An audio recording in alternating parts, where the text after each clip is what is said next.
بسم اللہ الرحمن الرحیم الرحمن علم القرآن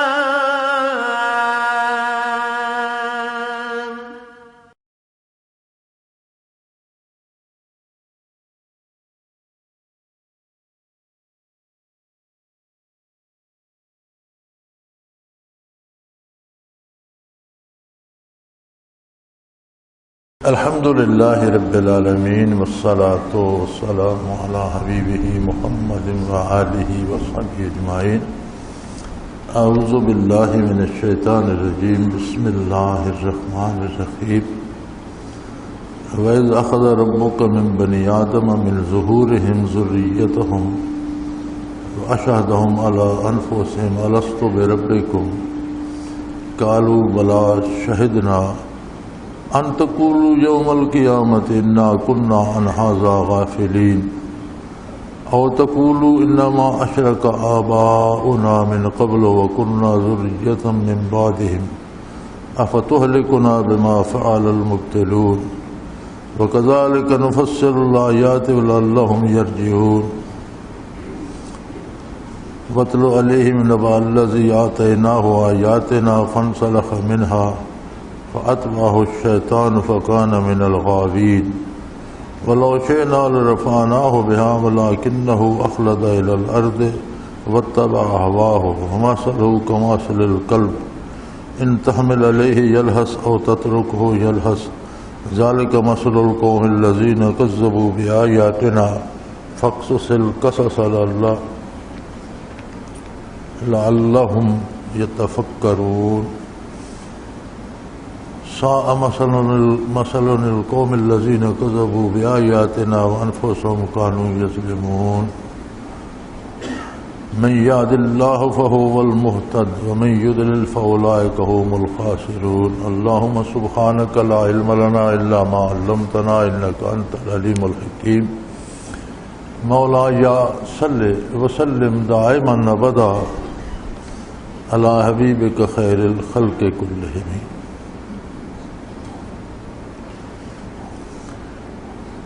وَإِذْ أَخَذَ رَبُّكَ مِنْ بَنِي آدَمَ مِنْ ظُهُورِهِمْ ذُرِّيَّتَهُمْ وَأَشْهَدَهُمْ عَلَىٰ أَنفُسِهِمْ أَلَسْتُ بِرَبِّكُمْ قَالُوا بَلَىٰ شَهِدْنَا أَن تَقُولُوا يَوْمَ الْقِيَامَةِ إِنَّا كُنَّا عَنْ هَٰذَا غَافِلِينَ۔ فرمایا جب آپ کے پروردگار نے بنی آدم کی پشتوں سے ان کی اولاد کو جمع فرمایا، ان کی اولاد کو نکالا اور انہیں ان کے اپنے آپ پر بھی گواہ بنایا اور یہ سوال بھی ارشاد فرمایا الست بربکم، کیا میں تمہارا پروردگار نہیں ہوں؟ قالوا بلا، سب نے کہا بے شک، آپ کی ذات کے علاوہ اور کون پروردگار ہو سکتا ہے؟ فرمایا شاہدنا، انہوں نے کہا ہم عرض کیا ہم گواہی دیتے ہیں اس بات کی، ان تقولوا یوم القیامت انا کنا عن ھذا غافلین، فرمایا کل قیامت کے دن یہ نہ کہنا کہ یہ بات تو ہمیں یاد ہی نہیں رہی تھی۔ او تقولوا انما اشرک آباؤنا من قبل وكنا ذریۃ من بعدهم افتهلكنا بما فعل المبطلون، یا پھر یہ کہو کہ ہم تو جب پیدا ہوئے تو ہمارے جو باپ دادا تھے وہ شرک میں مبتلا تھے، تو ہم نے تو وہی سیکھا، تو ہمیں تو اور کوئی سمجھ ہی نہیں آئی، تو آپ اے باری الہ آپ ہمیں اس کام کی سزا دینا چاہتے ہیں جو ان غلط کار لوگوں نے کیا تھا، تو ہم تو ان کے گھر میں پیدا ہوئے اور ویسے ہی ہو گئے۔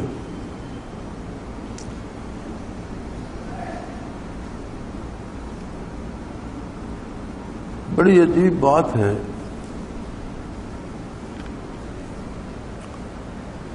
اللہ کریم نے انسان کو تخلیق فرما کر سب سے بنیادی بات، سب سے پہلی بات دنیا میں آنے سے پہلے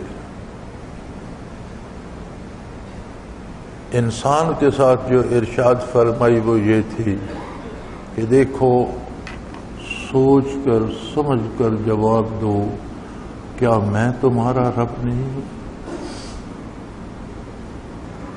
یہ سوال نہیں فرمایا کہ میں تمہارا الہ نہیں ہوں، میں تمہارا معبود نہیں ہوں، یہ نہیں پوچھا. پوچھا یہ کیا میں تمہارا رب نہیں ہوں؟ یہ کیسے ہوا، کہاں ہوا؟ بعض حضرات نے مفسرین کرام میں سے یہ بھی لکھا ہے کہ آدم علیہ السلام جب عرفات پہنچے اور حوا سے ملاقات ہو گئی تو اس کے بعد اس وادی میں یہ واقعہ پیش آیا. دوسری روایات یہ ہیں کہ یہ واقعہ آسمانوں کا ہے. جب آدم علیہ السلام کو زمین پر بھیجے جانے کی تیاری ہوئی تو اس وقت کا یہ واقعہ. اب وہ ایسا قادر ہے کہ وہ قرآن کریم میں بتاتا ہے وَإِذْ أَخَذَ رَبُّكَ مِن بَنِي آدَمَ مِن ظُهُورِهِمْ ذُرِّيَّتَهُمْ، جب تیرے رب نے نکالا آدم علیہ السلام کی ساری اولاد کی پیٹھوں میں سے ان کی اولادوں کو.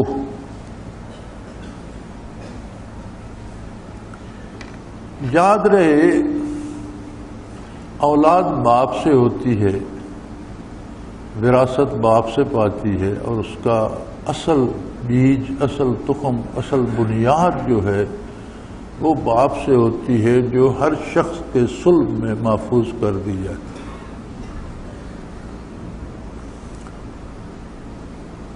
اللہ کریم نے فرمایا یخرج من بین الصلب والترائب، صلب سے اور پسلیوں سے، ماں کے سینے سے دودھ کے ذریعے غذا حاصل کرتا ہے، لیکن اصل بنیاد صلب پدر سے ہوتی ہے. وہ ایسا قادر ہے کہ ہر وجود میں چھوٹے چھوٹے جینز ہوتے ہیں اور کھربوں جینز ایک وجود میں ہوتے ہیں، اور ان کی بنیاد یا بنیادی جرم جو ہے وہ جرثومہ جو ہے یا جین جو ہے وہ صلب میں محفوظ ہوتا ہے. تو اس نے تمام اولاد آدم جتنے لوگوں سے دنیا میں اولاد ہونی تھی ان سب لوگوں کی پشتوں میں سے اس اولاد کو نکالا اور پورے انسان جمع فرما لیے. پھر صرف وجود نہیں تھے، چونکہ صرف وجود تو کسی کام کا نہیں، اس کا مطلب ہے کہ ان سب کے ساتھ ارواح بھی ملائی گئی. انسان مکلف جب بھی ہوتا ہے، یا ذریت یا اولاد آدم یا انسان یا آدمی تب بھی کہلاتا ہے جب روح اور جسم مل کر ہوتے ہیں. تو وہ ایسا قادر ہے کہ اس نے آدم علیہ السلام کے پہلے بیٹے یا پہلی اولاد سے لے کر قیامت تک آنے والے ہر آدمی کو اس کے باپ کی پشت سے نکالا، اس میں روح ڈالی اور اسے اپنے روبرو کھڑا کر لیا.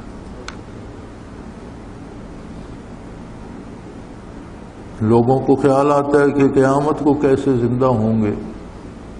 فرمایا قیامت کو تو ہوں گے، اس سے پہلے سارے میں حاضر کر چکا ہوں. جنہوں نے وجود میں جانے کب آنا تھا وہ سب پہلے حاضر کیے گئے، اور پھر ان سے وَأَشْهَدَهُمْ عَلَىٰ أَنفُسِهِمْ،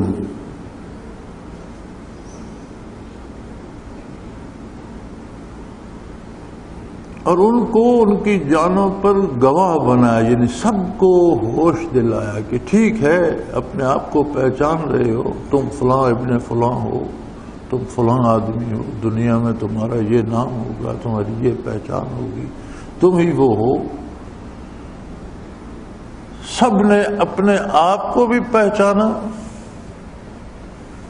سب ذاتی طور پر حاضر ہوئے اس وقت سوال کیا الست بربکم، کیا میں تمہارا پروردگار پالنہار؟ رب ہوتا ہے جو ہر شے کی ہر ضرورت ہر جگہ ہر وقت پوری کر رہا. الہ اس لیے نہیں فرمایا کہ الوہیت سے انکار یا الوہیت کی نافرمانی وہ بندہ کرتا ہے جو اللہ کے سوا کسی دوسرے سے امید وابستہ کر لیتا ہے اور پھر اللہ کی اطاعت کو چھوڑ کر اس کی اطاعت کرتا ہے. جو بھی اللہ کا حکم چھوڑ کر اللہ کے سوا کسی دوسرے کا حکم اس امید پہ مانتا ہے کہ مجھے نفع ہوگا یا نہیں مانوں گا تو نقصان ہوگا، وہ مشرک ہے، وہ شرک کرتا. اس لیے عہد ربوبیت کا لیا کہ دنیا میں جا کر تمہیں بے شمار ضرورتیں ہوں گی. تم چاہو گے کہ کوئی غیبی طاقت میری حفاظت کرے، تم چاہو گے کہ کوئی میرے رزق کا انتظام کرے، تم چاہو گے کہ کوئی مجھے بیماری سے تکلیفوں سے بچانے والا ہو، تم چاہو گے کہ کوئی میرے علاج معالجے کا ذمہ دار ہو، تم چاہو گے کہ کوئی میری ہر شعبہ زندگی میں مدد کرے. تو یہ سارے کام تو ربوبیت سے متعلق ہے اور فرمایا سب کے لیے میں اکیلا رب ہوں. کیا یہ بات تم سمجھتے ہو؟ کیا میں تمہارا رب نہیں ہوں؟ قالوا بلا، سب نے کہا بے شک تو ہمارا پروردگار ہے. شہدنا، سب نے کہا ہم اس بات پہ گواہ ہیں، ہم بقائمی ہوش و حواس، ہم اپنے آپ کو بھی پہچان رہے ہیں کہ ہم کون ہیں، اور ہم آپ کی ذات ستودہ صفات کو بھی پہچان رہے ہیں کہ تو ہمارا واحد و لا شریک پروردگار ہے. ہماری ساری امیدیں آپ کی ذات واحد سے وابستہ ہے. فرمایا ان تقولوا یوم القیامت انا کنا عن ھذا غافلین، فرمایا سوچ لو کل قیامت کو یہ نہ کہنا کہ ہمیں یہ بات بھول گئی تھی، ہمیں تو یاد ہی نہیں تھا، ہمارے تو خیال میں ہی نہ رہی. یہ کیسے بھول سکتی ہے؟ بڑی عجیب بات یہ ہے کہ انسان گمراہ ہو جاتے ہیں، گمراہی میں بسر، لیکن گمراہی میں بھی ان کا کوئی نہ کوئی مذہب، کوئی نہ کوئی عقیدہ، کچھ نہ کچھ رسومات مذہب کے نام پہ ہوتی. دنیا میں ایسے قبائل پائے گئے جو بڑے وحشی تھے، بے لباس رہتے تھے، گھر بنانے کا شعور نہیں تھا، اور انسانوں کو کھا جاتے تھے، زندہ جانوروں کو کھا جاتے تھے، ذبح کرنا چھوڑ کے مارتے بھی نہیں تھے، گوشت کاٹا کھا گئے. لیکن ہر طرح کی تہذیب انسانی سے دور تھے، لیکن ان کے ہاں بھی کچھ رسومات مذہب کے نام پر تھی. ایک طبقہ دنیا میں ہے جو کہتا ہے کوئی اللہ، کوئی خالق، کوئی مالک ہے ہی نہیں، لیکن یہ انکار بھی تو ایک مذہب ہے. کسی مذہب کو نہ ماننا بھی تو ایک مذہب ہے. مذہب تو طرز حیات ہے، زندگی کا راستہ ہے، ذہب یذہب سے ہے چلنے کا راستہ. تو زندگی کا انکار بھی تو زندگی کا ایک راستہ ہے. یعنی مذہب سب کے پاس ہے. کیوں ہے؟ وہ ازل کو، یوم الست کو اس نے دلوں میں درج کر دیا تھا، لکھ دیا، ثبت کر دیا تھا. اب جب انسان دنیا پہ آتا ہے، اپنی باری سے آتا ہے، صدیاں گزر گئیں، شاید کروڑوں سال گزر گئے ہوں گے، شاید دنیا آگے کروڑوں سال چلے گی یا صدیاں چلے گی یا ہزاروں سال چلے گی، شاید آج ختم ہو جائے. لیکن جب تک باقی لوگ پیدا ہو رہے ہیں یہ سارے عہد الست میں موجود تھے، جو آج تک گزر چکے ہیں یہ سارے عہد الست میں موجود تھے۔ اور رب کریم نے وعدہ لیا تھا الست بربکم، کیا تمہاری ساری ضرورتیں پوری کرنے والا اکیلا میں نہیں ہوں؟ کل کو ایسا نہ ہو کہ دنیا میں جاؤ تو تمہیں کہو اس سے مجھے پیسہ ملے گا، میرا حکم چھوڑ دو اور اس کے پیچھے لگ جاؤ، یہ مجھے عہدہ دلا دے گا، میری اطاعت چھوڑ دو اس کے پیچھے لگ جاؤ، شیطان تمہیں ورغلانے لگ جائے اور تم میرے احکام چھوڑ دو اور شیطان کی بات ماننے لگ جاؤ، کل کلاں ایسا کرو گے تو پھر یاد رکھنا جس نے آج جمع کیا ہے وہ قیامت کو پھر اسی طرح تم سب کو جمع کرو۔ ان تقولوا یوم القیامت انا کنا عن ھذا غافلین، پھر قیامت کے دن یہ نہ کہنا کہ ہمیں تو یہ بات بھول گئی تھی۔ بھول کیوں گئی تھی؟ یہی ایک بات تو یاد رکھنے کی تھی جو تم نے بھلا دی، اور یہ بیج انسان کسی حال میں بھی ہے اس کے اندر موجود ہے، اس کے اندر سے مٹتا نہیں، یہ خانہ پوری کر لیتا ہے۔ کوئی بت اندر بٹھا لیا، شیطان کو اپنا پیشوا بنا لیا، کسی انسان کو معبود بنا لیا، کسی پتھر کو بنا لیا، لیکن بغیر معبود کے زندگی نہیں گزارتا۔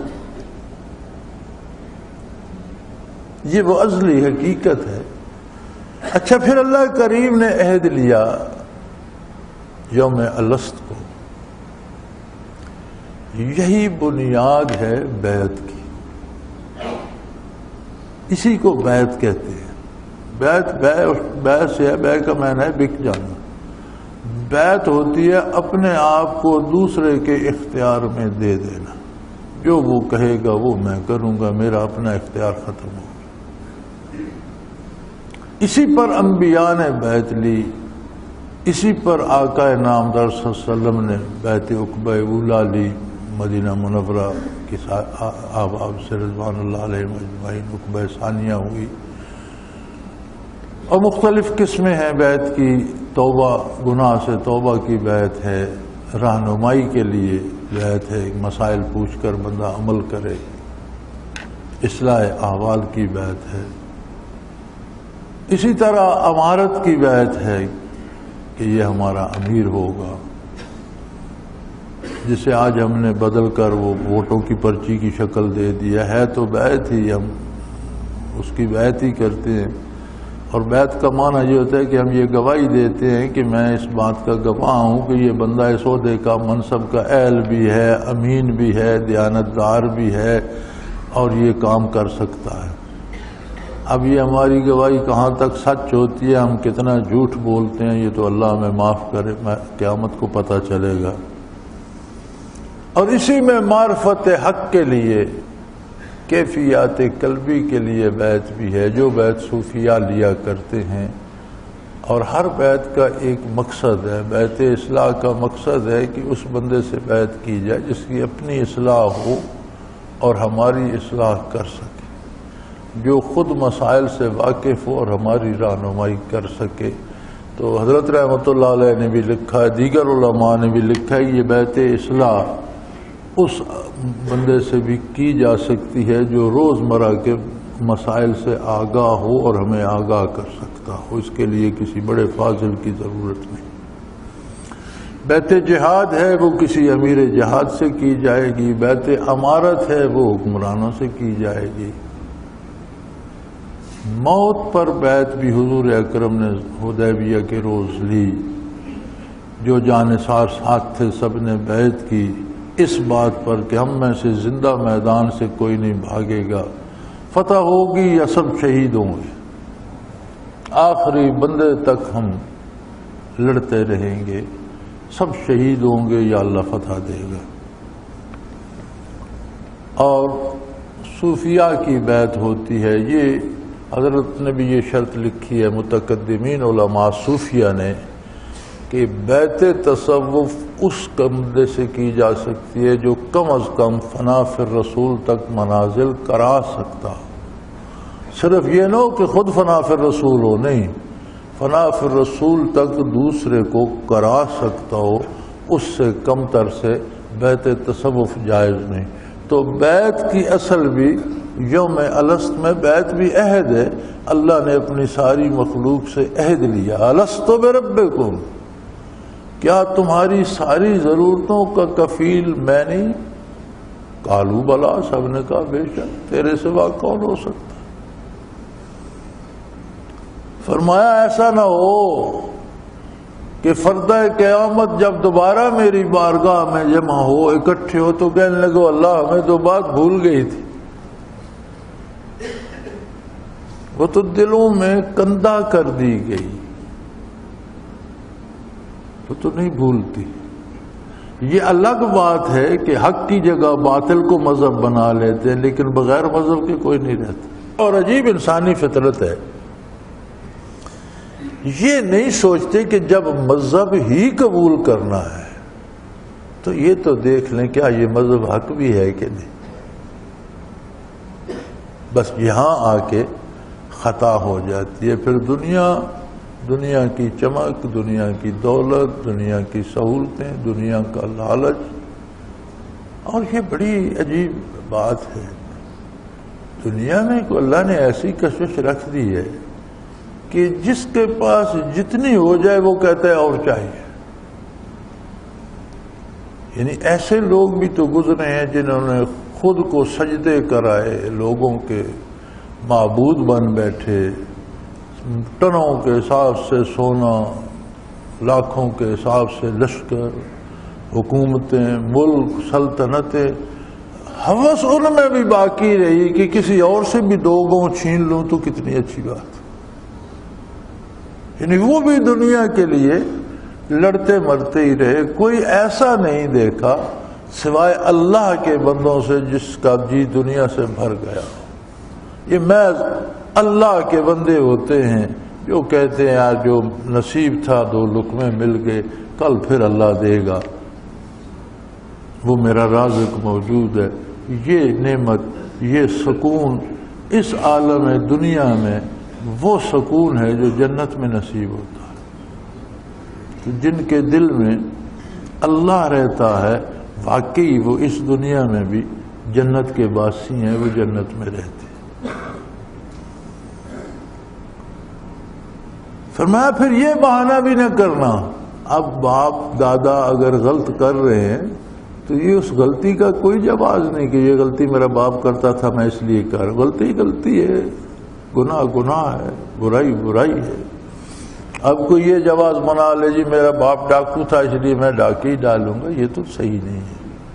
آپ کا دنیاوی قانون بھی اسے نہیں مانے گا۔ فرمایا کل یہ نہ کہنا کہ ہمارے باپ دادا شرک میں مبتلا ہو گئے تھے اس لیے ہم بھی پیچھے چلے۔ آج باپ دادا کی نہیں، اپنی اپنی ہر کوئی بات کر رہا ہے۔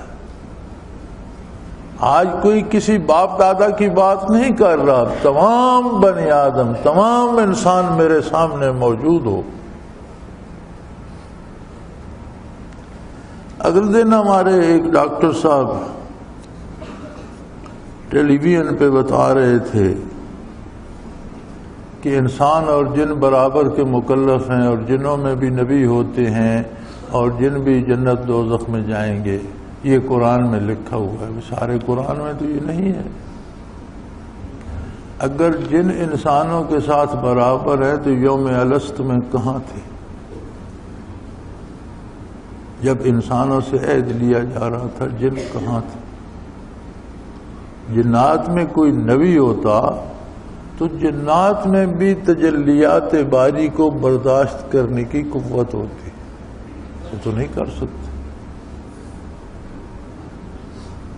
نبوت صرف آدم علیہ السلام کی اولاد بنی آدم میں ہے، سارے انبیاء صرف بنی آدم میں ہیں۔ اور قرآن کریم نے جہاں جنات کا ذکر کیا سورہ جن میں، دوسری صورتوں میں بھی، تو وہاں فرمایا کہ اطاعت کر لو یجرکم من عذاب علیم، اگر اللہ کی اطاعت کرو گے تو دردناک عذاب سے بچ جاؤ گے۔ جنت کا ذکر کہیں نہیں کیا۔ اور محققین مفسرین فرماتے ہیں کہ جنات میں سے جو نجات پا گئے فنا کر دیے جائیں گے،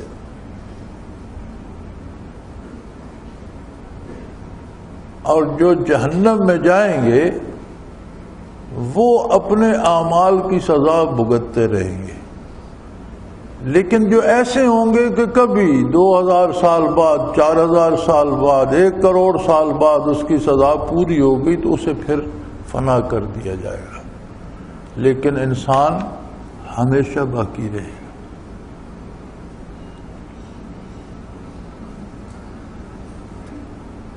اور یہی جب نجات میں آ کر جن کو فنا کر دیا جائے گا تو کافر انسانوں میں سے وہ کہیں گے یا لیتنی کنت ترابا، جس طرح جنوں کو فنا کر دیا کاش اللہ مجھے بھی مٹی میں ملا دے، واپس خاک بنا دے اور جہنم میں نہ بھیجے۔ تو ہماری ٹی وی پہ میرا خیال ہے ہر اس بندے کو بلایا جاتا ہے جو اول فل بکنے کا عادی ہو۔ جنات میں نبوت نہیں ہے، جنات میں ولایت بھی نہیں ہے، کوئی جن لطائف نہیں کر سکتا، اسے توجہ دو تو اسے آگ لگ جاتی ہے، جل جاتا ہے۔ کوئی جن مراقبات نہیں کر سکتا، کوئی جن آسمان سے اوپر نہیں جا سکتا۔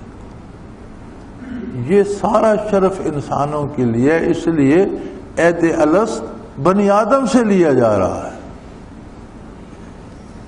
اب یہ الگ بات کہ ہم اپنی حیثیت نہ پہچانیں، اللہ نے اسی وعدے پہ اکتفا نہیں کیا، اسی وعدے پہ بس کر دیتا تو اس کی حجت تمام ہو چکی تھی، لیکن اس نے پہلے انسان کو نبوت دی، آدم علیہ السلام کو، اور پھر پے بپے جہاں ضرورت ہوئی وہاں نبی مبعوث فرمایا، جو یہ عہد الست بھی یاد دلاتا تھا اور کیا کرنا ہے کیا نہیں کرنا وہ بھی بتاتا تھا، اور پھر آخر میں سلطان الانبیاء، امام الانبیاء، آقا نامدار صلی اللہ علیہ وسلم کو ساری انسانیت کے لیے، سارے زمانوں کے لیے، قیامت تک کے لیے مبعوث فرما کر پوری زندگی کے لاہ عمل کی یہ بنیادی کتاب عطا فرمائے۔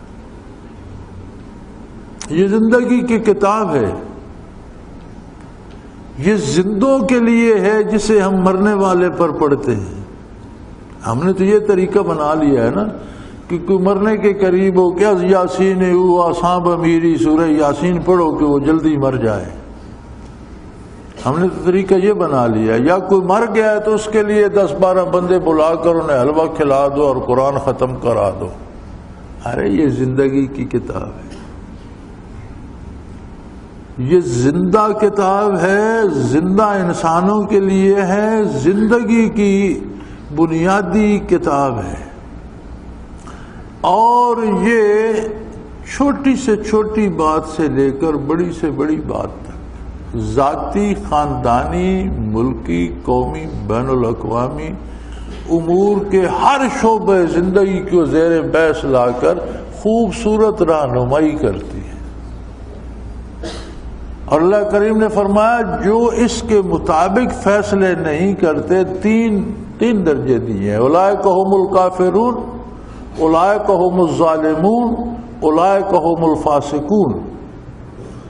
جو میرے حکم، میری کتاب کے مطابق زندگی کے فیصلے نہیں کرتے وہ مشرک ہیں، وہ ظالم ہیں، وہ نافرمان ہیں۔ یہ 3 درجے اللہ نے دیے ہیں ان لوگوں کو جن کی زندگی کے فیصلے کتاب اللہ سے ہٹ کر ہوتے ہیں۔ تو فرمایا یہ ضروری نہیں کہ باپ دادا کیا کرتا تھا، ضروری یہ ہے کہ حق کیا ہے۔ اگر باپ دادا حق پر ہے تو باپ دادا کا اتباع تو نہیں، وہ حق کا اتباع ہوا۔ اگر کوئی اللہ کے رسول کی بات بتاتا ہے تو ہم نے اس کی بات تو نہیں مانی ہے، اس نے تو پہنچائی بات تو اللہ کے رسول کی مانی ہے۔ میں اگر آپ تک پہنچا رہا ہوں تو یہ بات میری نہیں ہے، اللہ کی بات ہے، اللہ کے قرآن کی بات ہے، اللہ کے حبیب کی بات ہے۔ میں تو ایک خادم ہوں، اور یہ احسان ہے اس بارگاہ کا کہ کسی کو یہ منصب عطا کر دیں کہ اپنی بات پہنچانے کے لیے شرف غلامی عطا کر دیں. یہ اس بارگاہ کا انعام ہے، یہ اللہ کا انعام ہے کہ کسی کو توفیق دے دے کہ وہ اس کا ارشاد آگے پہنچائے، اور اس غلامی کے لیے، اس نوکری کے لیے، اس ملازمت کے لیے کسی کو موقع دے دے تو یہ اس کا انعام ہے. منت منے کہ خدمت سلطان میں کنے، احسان نہ جتا کہ تو بادشاہ کی خدمت کر رہا ہے. منت منے کہ خدمت سلطان میں کنی، اگر تو بادشاہ کا خادم ہے تو بادشاہ پر احسان نہ کر کہ میں بادشاہ کی خدمت کر. منت سے او بدا کہ خدمت گزاشتہ، یہ تو بادشاہ کی مہربانی ہے کہ تو اس سے خدمت لے رہا ہے، وہ تو لاکھوں سے لے سکتا ہے.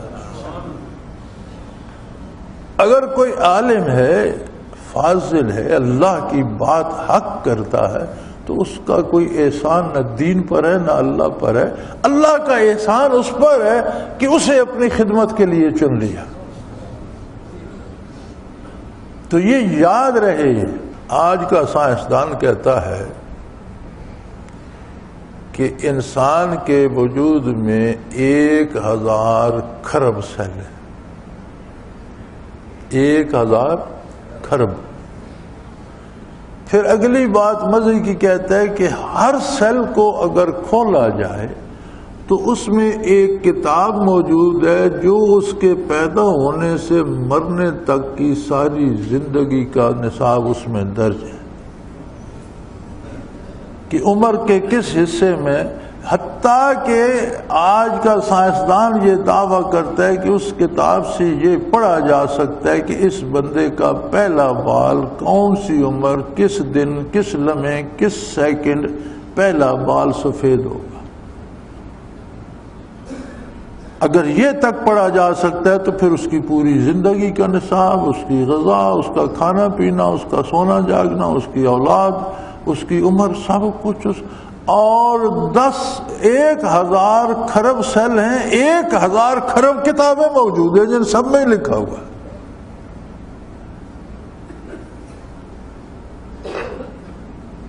پھر اس کے لیے ہم دنیا کے پیچھے اور لوگوں کے پیچھے بھاگے تو کیا وہ بدل جائے گا؟ پھر تو جس نے لکھ دیا ہے اسی سے بات رہے تو بات ہے. اور اگر ہم گناہ کریں گے، اللہ کی نافرمانی کریں گے، خدا نخواستہ کوئی شرک و کفر کر کے کہیں بھاگتا ہے، ملتا اسے وہی ہے جو وہاں لکھا ہوا اس کے لیے طے شدہ ہے. انسانوں کو پیدا کرنے سے پہلے فرماتا ہے میں نے رزق تقسیم کر دیا ہے. اب کئی دوست خط لکھتے ہیں، کئی ای میل کرتے ہیں، میں نمازیں بھی پڑھتا ہوں، ذکر بھی کرتا ہوں، میری دکان نہیں چلتی. او بھائی میرے، دکان معاملہ دنیا کا ہے، دنیا کا ایک نظام ہے. اس مالک نے ہر لمحے، ہر صبح شام، ہر دن کا رزق مقرر کیا ہے. کب کسی کو ہوا کا جھونکا لگے گا، کب قطرہ پانی کا کہاں برسے گا، یہ بوندیں ہم گن سکتے ہیں جو برس رہی ہیں.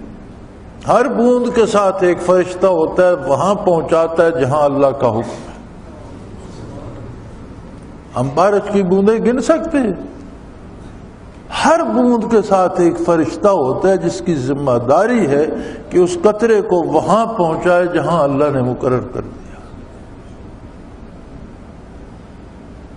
ریزہ ریزہ رزق کا جو ہے اس کے ساتھ فرشتے مقرر ہیں. ان کل نفس لما علیہا حافظ. ایک وجود کی مشین جو چل رہی ہے اس میں کتنے فرشتے مقرر ہیں یہ وہی جانتا ہے. ان کل نفس لما علیہا حافظ. ہر متنفذ پر چوکی دار موجود ہے. نظر کو ٹھیک رکھنے والا الگ ہے، سانس کا رشتہ چلانے والا الگ ہے، زبان کو گویائی پہ قائم رکھنے والا الگ ہے، کانوں کی سنوائی کا الگ ہے، لقمہ نگلنے والا الگ ہے، اسے پیٹ میں پہنچانا، اسے معدے میں پکانا، اس سے غذا کو ہر شعبے پہ الگ الگ فرشتے مقرر ہیں. جس طرح آپ مشینیں بنا کر اس پر کاریگر بٹھا دیتے ہیں تب مشینیں چلتی ہیں، اس مالک نے آپ کی مشین بنا کر اس پر بھی بہت سے کاریگر بٹھائے. وہ میری اور آپ کی خواہش سے نہیں چلتی، وہ اس کے حکم سے چلتی. دکان نہیں چلتی نہ چلے، عبادت کی توفیق نصیب ہے تو ایک کام تو جو اصل کام ہے وہ تو ہو رہا ہے یار۔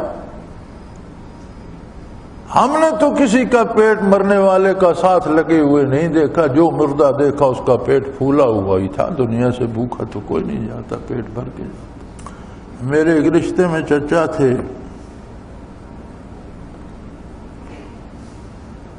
مرض الموت میں تھے، سمجھ نہیں آ رہی تھی۔ میں رات کو کوئی سردیاں تھیں، دیر سے 9-10 بجے ان کے پاس سے اٹھ کر گیا، تھوڑا سا فاصلہ تھا ان کے ہمارے گھر میں، نارمل تھی بات تھی، بیمار جو ہیں تو ٹھیک ہے صبح دیکھیں گے۔ میں بستر پہ لیٹا تو ابھی آنکھ نہیں لگی تو صحن میں چانپ آئی قدموں کی، پوچھا کون ہے؟ فلاں۔ کیوں آئے ہو؟ وہ بلا رہے ہیں۔ میں گیا تو وہ اللہ کا بندہ مجھ سے کہنے لگا کہ تمہیں میں نے اس لیے بلایا ہے کہ میری موت آ گئی ہے اور میرا لوگوں کے ساتھ کچھ لین دین ہے، تو تم ایک کاپی قلم لو، جو مجھے یاد آتا ہے میں تمہیں لکھاتا ہوں، لکھ لو۔ جن کے میں نے دینے ہیں میرے بچوں سے کہنا ان کے دے دیں گے، جن سے میں نے لینے ہیں ان سے یہ لیتے رہیں گے، تو میں اس ذمہ داری سے سبکدوش ہو جاؤں، اور میرے پاس وقت نہیں ہے، جلدی کرو۔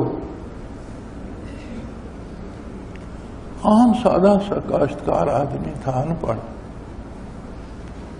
اس نے مجھے لکھوائے کچھ نام اور ساتھ رقم بھی لکھوائی، ان سے میں نے اتنی اتنی رقم لینی ہے۔ کچھ نام لکھوائے، ساتھ رقم بھی لکھوائی، ان کو میں نے اتنے اتنے پیسے دینے ہیں۔ کچھ اولاد کو وصیتیں کی۔ اس کی بیوی شور کرنے لگی ہمارا کیا؟ اس نے کہا سب کا اللہ ہے، تمہارا بھی ہے۔ کچھ بھائی کو نصیحت کی اور پھر کہنے لگا کہ اب وقت کم ہے، اب سارے بیٹھ کر کلمہ شریف پڑھو، درود شریف پڑھو، جسے قرآن یاد ہے قرآن پڑھو، مجھے بھی پڑھنے۔ تو اس کے حلق میں وہ خرخر سی ہونے لگی جو موت سے پہلے ہوتی ہے۔ تو ایک بزرگ پاس کھڑے تھے، انہوں نے کہا چمچ پانی کا ڈالو۔ اس نے کہا نہیں، میں اپنے حصے کا پانی پی چکا، اپنے حصے کی روزی کھا چکا، اب مجھے صرف چھیڑو نہیں، تم بھی اللہ اللہ کرو، مجھے بھی کرنا۔ اور چند لمحوں بعد سکون سے اپنی نیند سے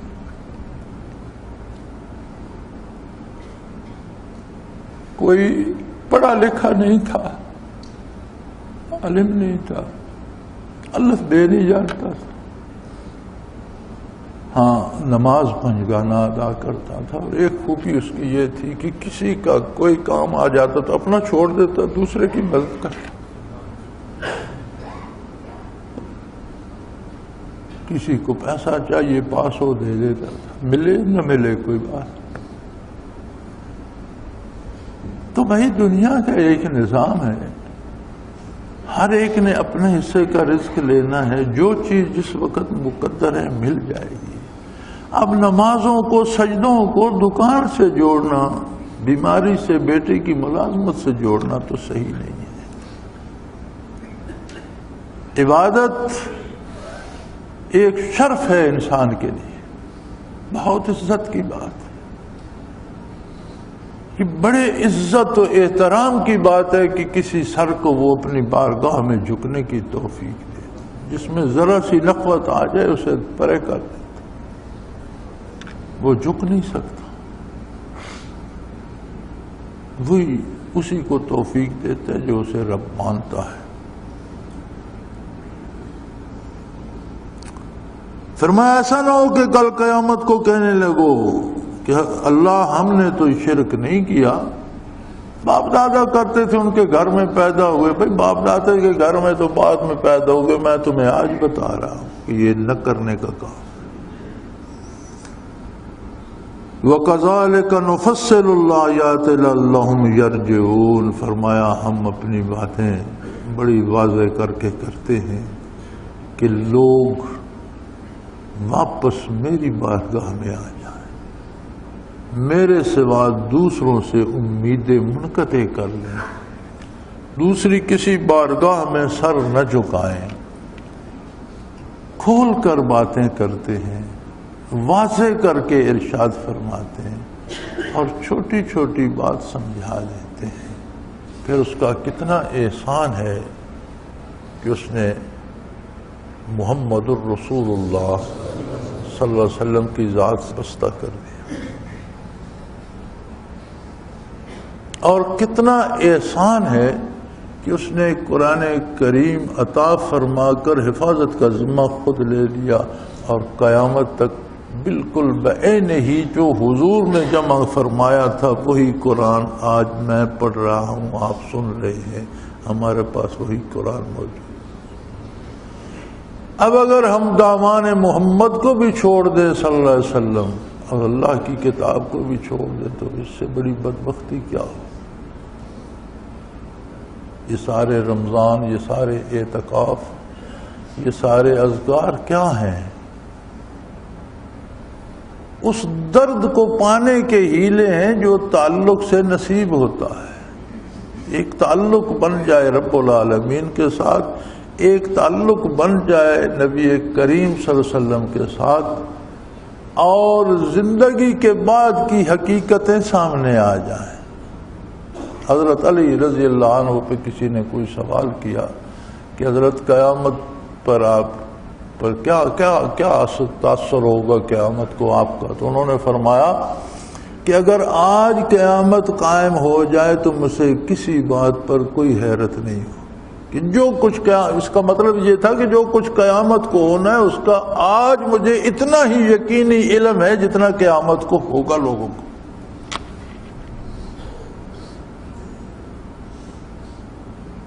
دنیا تو کافر بھی جی لیتا ہے، اس دنیا میں رہ کر بندہ آخرت جی لے تو بڑی بات۔ اللہ کریم نے ہدایت کے سارے اہتمام فرما دیے، اور یوم الست سے لے کر قیامت تک اپنا پیغام اپنے انبیاء، اپنے راستے اپنے رسولوں نبیوں کے ذریعے واضح فرما دیے۔ اب اس سے توفیق مانگیے کہ ہمیں اس پر عمل کی توفیق عطا فرمائے۔ وآخر دعوانا ان الحمدللہ رب العالمین۔ اللہ اللہ اللہ اللہ اللہ اللہ اللہ۔ حضرت امیر محمد اکرم آوان مد ذلہ العالی دارالعرفان منارہ ضلع چکوال میں سالہ سال سے قرآن و حدیث کے اوپر خطابات کر رہے ہیں، اور سلسلہ نقشبندیہ اویسیہ کے مطابق لوگوں کو ذکر الہی کی تربیت دے رہے ہیں۔ وہ قرآن پاک کی تفسیر ترتیب وار بیان کر رہے ہیں۔ تفسیر قرآن کو وہ موجودہ ملکی اور بین الاقوامی حالات کے مطابق بیان کرتے ہیں۔ موٹر وے سے کلر کہار کے انٹرچینج سے نکلتے ہوئے، کلر کہار کی جھیل سے ہوتے ہوئے، میانی، بوچھال اور نور پور سے گزرتے ہوئے دارالعرفان منارہ پہنچ سکتے ہیں۔ حضرت امیر محمد اکرم آوان نے بچیوں اور بچوں کی دینی اور دنیاوی تعلیم کے لیے سقارہ اکیڈمی کے نام سے ایک درسگاہ بھی قائم کی ہے، جس کا افتتاح ملک پاکستان کے صدر جنرل محمد ضیاء الحق نے اپنے دست مبارک سے کیا تھا۔ وہ تمام احباب جو اسلام کی طلب رکھتے ہیں ان سے گزارش ہے کہ دارالعرفان منارہ ضلع چکوال میں امیر محمد اکرم آوان صاحب کے خطابات سے مستفید ہوں۔ وہ ہر جمعے کو نماز سے پہلے بیان فرماتے ہیں۔ ہر ماہ کی پہلی اتوار کو ماہانہ اجتماع ہوتا ہے جس میں آپ خصوصی خطاب فرماتے ہیں، اور پاکستان کے چاروں صوبوں سے احباب اس اجتماع میں شرکت کرتے ہیں۔ اس کے علاوہ یہاں سال میں 2 مرکزی اجتماعات بھی ہوتے ہیں، ایک رمضان المبارک میں اعتکاف کا اجتماع اور دوسرا جولائی اور اگست میں 40 دن کا اجتماع ہوتا ہے جس میں روحانی تربیت کی جاتی ہے۔ اپنا خون سیماب دے کر اتنا ہم کر جائیں گے، نام آقا کا چمن میں پھر رقم کر جائیں گے۔